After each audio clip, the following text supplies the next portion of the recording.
Hi friends, இப்போ இந்த வீடியோவில் யாருடைய கல்றையை பார்த்துன்னுக்குறேன்னா, இந்த கல்றை தான் வந்து எங்கள் மாமனாரோட கல்றை. மாமனாரோட கல்றைனா வந்துட்டு இப்போது பர்த்டே வீடியோ ஒன்று வந்துட்டு இப்போ ரீசனாக ஒரு வீடியோ பார்த்துருப்பீங்கன்னு நினைக்கிறேன் நண்பர்களே. அந்த வீடியோவில் தான் வந்துட்டு ஒரு லாஸ்ட்டாக வந்து கலந்து கொண்ட ஃபங்க்ஷனு. அன்றைக்கி நைட்டு பர்த்டே பார்ட்டியெல்லாம் முடிஞ்சு நைட்டு சாப்பிட்டு படுத்தவரை தான் ஹார்ட் அட்டாக் ஆகி அவர் இறந்துட்டார். அவருடைய இறப்பு வந்துட்டு மறக்கக்கூடிய சக்தி இன்னும் எங்கள் மனதில் யாருக்கும் இல்லை. இன்னும் அவர் இறக்கவில்லை, உயிரோடு தான் இருக்கிறாரு அப்படின்னு சொல்லி ஒரு நம்பிக்கையில் தான் நாங்கள் இருக்கிறோம். அவர் இறக்கலை தான், அவர் வந்துட்டு கடவுள் ஆசீர்வாதத்தால் கடவுளால் எடுக்கப்பட்டிருக்கிறாரு. கடவுள் கூப்பிட்டாரு, மேலே போயிருக்கிறாரு. எப்பொழுதும் அவர் திரும்பி வருவாருன்னு நாங்கள் நம்பிக்கையோடு இருக்கிறோம்.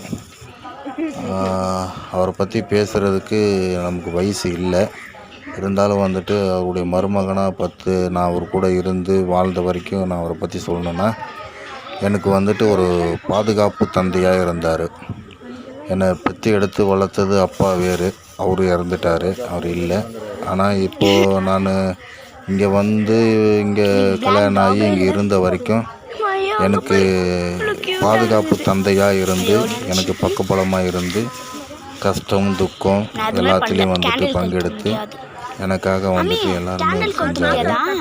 ஆனால் இப்போது விட்டு பிரிஞ்சு போனதுனால அது மனசு வந்துட்டு தேற்ற முடியல. என்ன பண்ணுறது? அதனால் வந்துட்டு இன்றைக்கி சரி சொன்னால் ரொம்ப ஃபீலிங்காக தான் இருக்கும். சரி நண்பர்களே, பாருங்கள், கல்ற திருநாளுக்கு வந்திருக்குறோம். அவர் இறந்து ஒன் வீக்லேயே வந்து கல்ற திருநாள் வந்துருச்சு. அதனால் வந்து கல்றைக்கு வந்துட்டு பூ போட்டுன்னுக்குறோம். பாருங்கள், நான், என் நண்பர், எங்கள் ஒய்ஃபு, என் பசங்களாம் வந்துட்டு பூ போட்டுன்னுக்குறோம். அந்த ஃபோட்டோவில் இருக்கிறார் பார்த்தீங்களா, அவர் தான் வந்து எங்கள் மாமனார். நீங்கள் வீடியோவில் பார்த்துருப்பீங்கன்னு நினைக்கிறேன். ரொம்ப நல்ல மனுஷன், ரொம்ப சாதுவு. என்னால் பல துன்பங்கள் கஷ்டங்கள்லாம் வந்துட்டு அவர் அனுபவிச்சிருக்கிறாரு. இருந்தாலும் வந்துட்டு அப்போயெல்லாம் வந்துட்டு என்னை விட்டு கொடுக்காம எனக்காக சப்போர்ட் பண்ணி என்னை பாதுகாத்து அத்தை சொல்லியா பாதுகாப்பு தந்தைன்னு பாருங்க இவர் தான். ஆனால் இப்போ வந்துட்டு இவர் இல்லாதது ஒரு மிகப்பெரிய ஒரு இழப்பு. எனக்கு மட்டும் இல்லை, என் குடும்பத்தாருக்கும் பெரிய பெரிய இழப்பு தான்.